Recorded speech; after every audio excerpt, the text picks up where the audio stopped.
Kris West here from Spiral Out.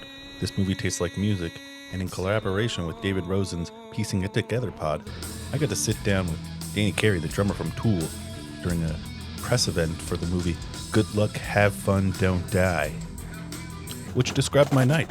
I had good luck, I had fun, and I didn't die. Danny Carey is the powerhouse behind Tool, one of the most respected drummers in modern music. And for the film Good Luck, Have Fun, Don't Die, Danny Carey teamed up with Joe Cardamone and Shepard Stevenson to make an original track for the film. I got to sit down with him for a few minutes and talk movies, music, and crossover between two AI, Sphere, and an upcoming album. Kris here with Piecing It Together pod, and this movie tastes like music with the legendary Danny Carey. Thanks for having me. Big fan, big fan. So this movie was it Good Luck, Have Fun, Don't Die. You guys did a song.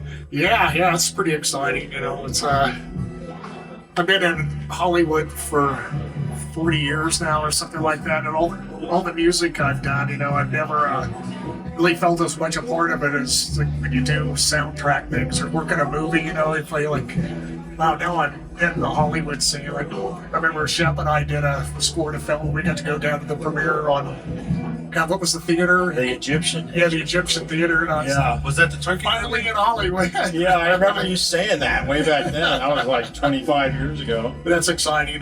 There's such anticipation for the film. For this one. Yeah. Can you tell a little bit about the song? It was pretty experimental, you know. We kind of put it together out of jams and things we've been working on for, months ago. Lots of treatments and stuff to bring it up to date or make it fit in, you know. You got to be very flexible in this world. Can you think of a piece of film and music that maybe inspired you at all, or something that sticks?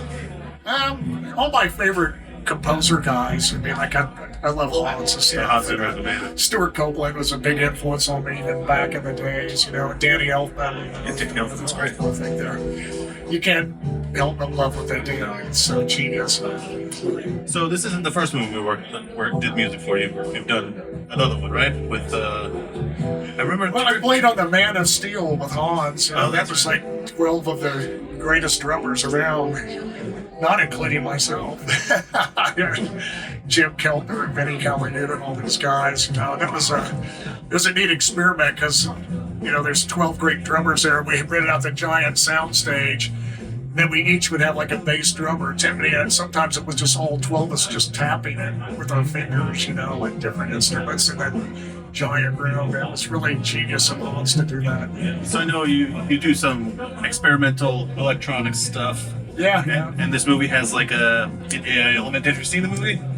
No, I haven't. Yeah, me neither. Yeah, so I'm very excited. What do you think about AI music right now? Or the use of that kind of technology? I think that anything that uses AI should be labeled as such. That's for sure. So people aren't getting wrong. You know, that's the main part. You know, it's one thing to use the AI for a very valuable tool, which I think is genius. But I think credit needs to be given where credit is due, and people need to get paid for what they, work their entire life on to create. It's atmospheres and genres and. Just every, styles of any sort. We don't have it anymore. It's kind of a shame when, it's being taken and used after, you're not, you haven't invented it. Yeah, because it's like sometimes an amalgamation of a lot of people's work. Yeah, some of it is. And some of that is really cool.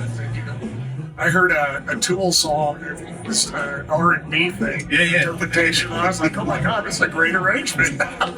This is pretty cool, but... Has Tool ever done music in a movie? I know I've seen a couple commercials. Of Tool? A few, not too many things, we usually tried to avoid it back in the old days, but now that they've taken away all our record royalties, you gotta make a buck somehow.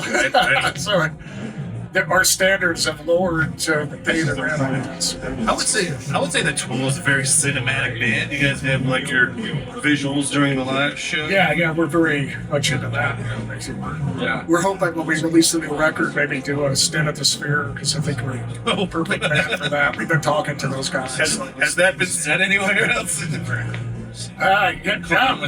would be a first, definitely.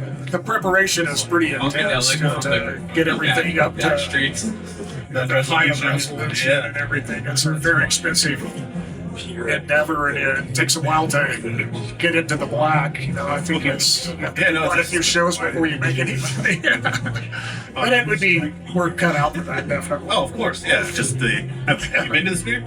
Yeah, well, I just took a tour of it. I haven't actually seen a full-on show, but we took the stay to show it off. I have friends that literally that's all they talk about is like, when is Tool going to play this? Incredible, man. Almost got vertigo. What you guys did. I can't even imagine what the set you guys will play with me. So, not only you guys are cinematic, but you use a lot of different artists as well. How important is putting other people's art together? Like music, movies, visuals? Yeah, I mean, we all draw on our influences from sculptors, painters, whatever, any kind of artist like that. It's all feeds into your psyche and affects what I do, your creativity. So it's been fun on our last few tours. Adam's really connected with the visual art, especially painter world and stuff. So we have all of our friends do unique posters for each show. I got a couple. It's been really successful. People love it. It's fun for us, and it's great for the artists too. So spread the gospel. Yeah, one of my friends, Mike Gamble, he did a few for your Pacific. That's great. Well, the Pacific Tell him Invasion. thanks. Yeah. Is there a influential movie for you that comes to mind? Oh God, no, not one. What's the first one that comes to your mind? God. Well, I mean, like a sci-fi, like Star Wars or something like that. Things that affect you as a kid. Sure. Blade Runner was a really big one for me. The first one, but I was that ripe age for influence. And I loved all the synthesizer stuff. I was a big Van Gogh fan. So the soundtrack of that movie blew my mind. Yeah, no, I just recently watched it. That was one of the first movies I have to sit in it. I really noticed the soundtrack. Yeah. A lot of times it just is a part of the film. Melds in and out. Yeah. It's neat when it works that well together and makes a statement. So Tool to Sphere, you got some movies and stuff coming out. Working with Joe Cardamone. Yeah, and Shepard Stevenson from Pygmy. So we're going to be doing quite a lot of stuff lately. Maybe trying to score a few things and keep it busy, man. Yeah. Working on a lot of new Tool songs right now. So how many? Hopefully 2027. Album. That's the goal. 2027. Wow.